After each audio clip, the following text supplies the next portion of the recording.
Hi, everyone. My name is Lisa, also known as Energy Gal, and I hope that this very moment finds you in a place of peace and present mindedness. Just take a moment now to take a deep breath in and a gentle exhale out, and find yourself in this very moment, right here, right now. I'm hopping on in this very moment to share with you what I think is a very important message. I feel like the name of love, peace, joy, patience, kindness, goodness, faithfulness, gentleness, self-control, the name of mercy, the name of grace, the name of forgiveness. Some people call this name Jesus, and some know it by other names. His life certainly was an example to all of us. But I sense that there is an unction, an urging for me to hop on and assure you of something. You know, there's so many of us who think that our lives don't seem to matter that much, that maybe what we're doing isn't that big of a deal, whether it's washing more baby diapers or loading up the dishwasher for the second time that day, whether we are getting the mail for our neighbor, whether we are trying so hard to get our bills paid on time, whether it is that we are trying to save up money for one of our kids because we know gas prices are going up and they're going to need a little bit of help with their rent, whether it's we are really working through something to come to the other side in a space of forgiveness in a relationship, whether it is that we're holding a lot of space of grace and mercy in a particular relationship. Whatever it is that you feel that you're doing, that you're like, nobody's noticing, nobody really cares, it's not that big of a deal, I want to share with you a story. It's a story that I came across years and years and years ago, and it profoundly touched me. And in the past couple of days, I've kind of had a feeling like what I'm doing doesn't really matter that much. And a lot of times what I'm feeling, because I am an empath, is what the collective is feeling. So I thought I would get on and share with you something that encouraged me, to let you know that what you are doing does make a difference, even if it's just to one person. I don't know whether it was Oskar Schindler, who saved so many Jewish lives, who said, save one life and you save the entire.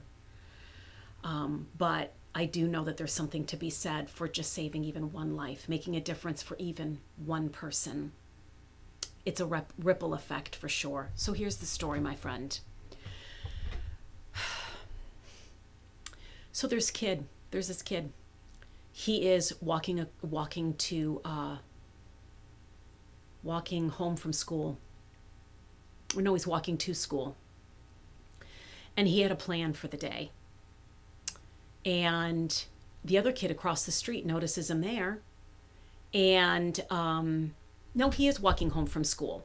He's walking home from school, and the kid across the street notices him and says, hey, over there, do you want me to help you walk, carry all of your stuff? You got everything from your locker in your backpack. Do you want me to help you carry it?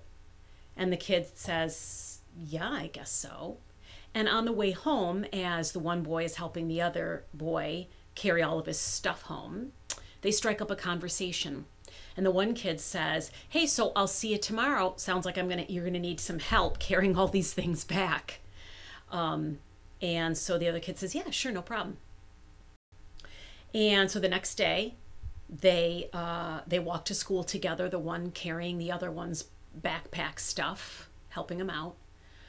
Well, as time goes by, they strike up quite a little friendship, and all is quite well. Years and years go by, and they end up being best buds.